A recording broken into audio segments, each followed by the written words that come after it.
Welcome to Channel AMEC, your insight to the Australian visa system.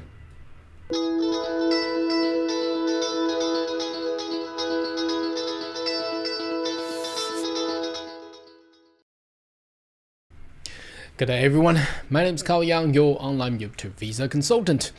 Are you interested in migrating to Australia? Why don't you consider to subscribe to my channel and turn on the bell on the side so once more all the updates and news, you'll be the first one getting all the insight.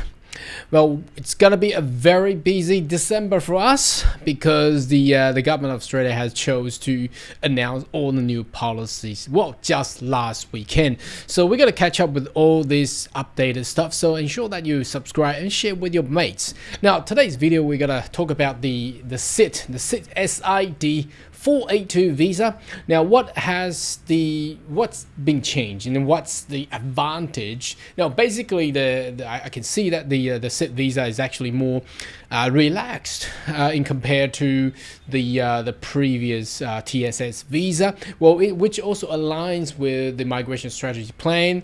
Well, pretty late once they have announced it. They should have done it earlier. So, if you recall, about 12 months back, this time of year, 2023, they start to announce all the amendments and coming up. Now, 12 months later, now it's still in the process. There are still some parts of stuff that they have said in early 2024 for the employment sponsor visa not yet being implemented. However, it's still a good sign because it's actually more relaxed than the previous TSS visa has. It's more restricted. You're required to have 2 years of post-qualification experiences, and you need to work for 3 years in order to transfer into a permanent residency. Now that is all relaxed. So let's jump in there and have a look at those changes, shall we? We have done a brief explanation over the weekend, but we haven't gone through the actual detail of the advantage and how it has relaxed the law. So it will be more beneficial for the employment sponsor visa people or candidates or applicants in the upcoming future, and well, starting from today. So and it's going to be the largest chunk of the visa that promoting the skilled migrant to become a permanent resident of Australia. So let's have a look at the major reform there. So effective on 7th of December, that was Saturday. So Saturday I've done a video which they should have done a brief prior, but they didn't. They did not choose to do so. They had suddenly said there's going to be changes coming up, and there's 456 or 65 or whatever numbers of occupation can be used. So let's have a look at the changes there. The Australian government has introduced the change of skill migration system with the implementation of the skills in demand, the SID visa, release a core skill occupation list. This reform and design the migration program. Now, the one thing that I thought they would have gone on the specialist pathway is that there's no requirement to pick an occupation. However, they did not choose the CISO, but they choose to refer back to the old ANS code. It's just weird.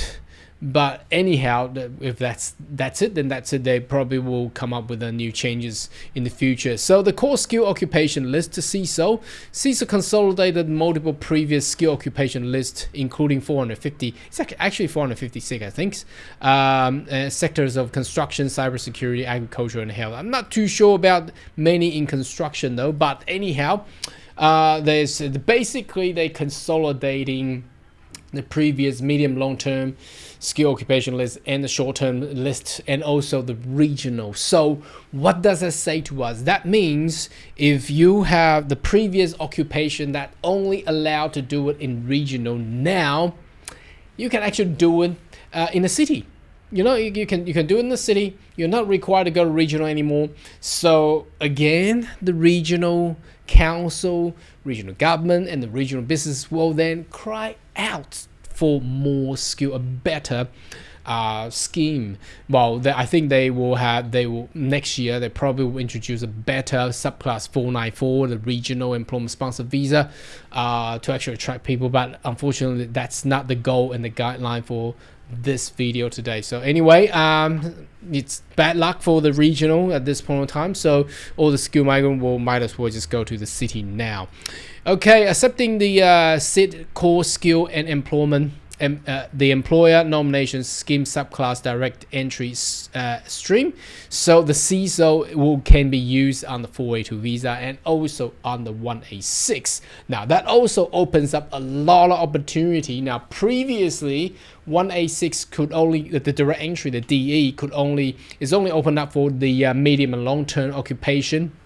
Now it's open up for the CISO. CISO has 456 occupations. That would mean a lot of occupation that was back for regional. Now they could actually go straight to 1A6. They don't need to go regional 494 and then 3 years and then 191. They can go straight to 1A6. So that's the biggest advantage. So you might want to take that advantage there. But again, it's not an advantage for the regional Australia, because then no people would like to go to regional anymore. So I'm not too sure how Labour governments or the government of Australia is gonna design a better 494 in the future. Perhaps they will go back to the previous form that was subclass 1A7, which has a direct entry for regional as well, but it has to be more relaxed than the 1A6. Otherwise everybody will just choose 1A6. Why go to regional? Why bother go to regional, right? Anyway, that's the big changes for that. So the CISO, if you may want to take advantage on that one. Now the skills and demand visa subclass 4A2, replacing the previous TSS, not even replacing, they just rebranded. You can go up to 4 years. That's the same as before. Now previously, if you're on a short-term list, you can only go to 2 years. Now you can go 4 years now. Simplify, yes, it's a little bit of simplify, but not as simple as that. They always, when governments talks about simplify, they usually, because I have heard this word or descriptive for 20 years. Every time they introduce a new policy, they said they will simplify stuff. How can you simplify stuff when the world is getting more complicated? So it's not just simple. Every time they say simplify, it's actually more difficult. But anyhow, they have relaxed the criteria, but the procedure is not really simplified. That's what I'm trying to say here. Okay, reduce the work experiences. So previously, you need to have 2 years of post-qualification work experiences in order to actually get sponsored. Now you only get 1. That's great. That means all the chef and cook, they graduate from the courses. They have 1.5 year, that 18 months of 485 visa. That will allow them to accrue for 1 year, because previously they require 2 years. They could never go anywhere. Now it's down to 1 year. And the consistent English language. So for the TSS medium term stream. So that's required. I'll go in there later. The SID visa stream. So core skill, occupation, salary threshold 73,150 plus, and the specialist you will need to nominate from the ENSCO, excluding the major group 3, 7, and 8. So that's gonna be 1, 2, 4, and 6. I'm not too sure why they do that. It's just really weird. They should just say that you don't need to nominate. I thought, because when they said in the migration strategic plan, I thought they gotta, you don't need nominations. So anyhow, don't know. So they probably will change that, or probably not. Okay, you got to be earned above 135,000 annually.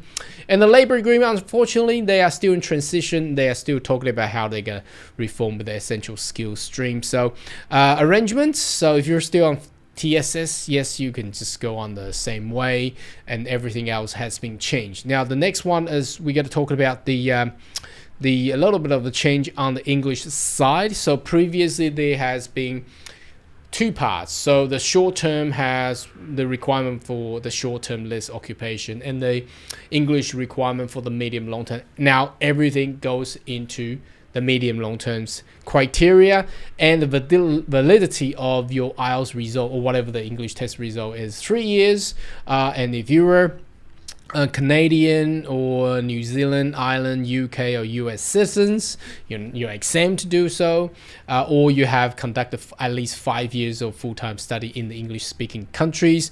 Or this one is a little bit right and wrong. It says if you have earned annual salary over 96 or 400 dollars, then you're exempt. But it has to be not just a standard business sponsor, it has to be an overseas business, so it's a little bit different there. I'm gonna jump in there and show you the actual page. So here is the English proficiency for subclass 482. Nothing has changed. Now the exemptions there, if we scroll down to that 96,400 part, you will see that you are employed by employer of an overseas business. For example, you're a tech company, for example Google, and then Google has a subsidiary of Google Australia, and you have been sent by Google to Australia, and if your annual income is over than just say 100,000, then you're not required to do an IELTS test anyway.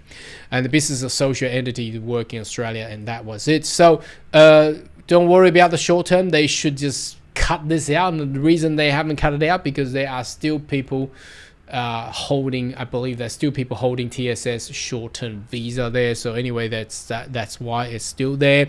Now if we follow on the midterms English requirement, then you're required to have at least 5 score and at least 5 in each test component. So IELTS 5, that's pretty easy actually, but that doesn't mean having IELTS 5 you can actually transfer into permanent residency, because the 186 visa has a different requirement there. I will do a new updated 186 visas in the coming future anyway.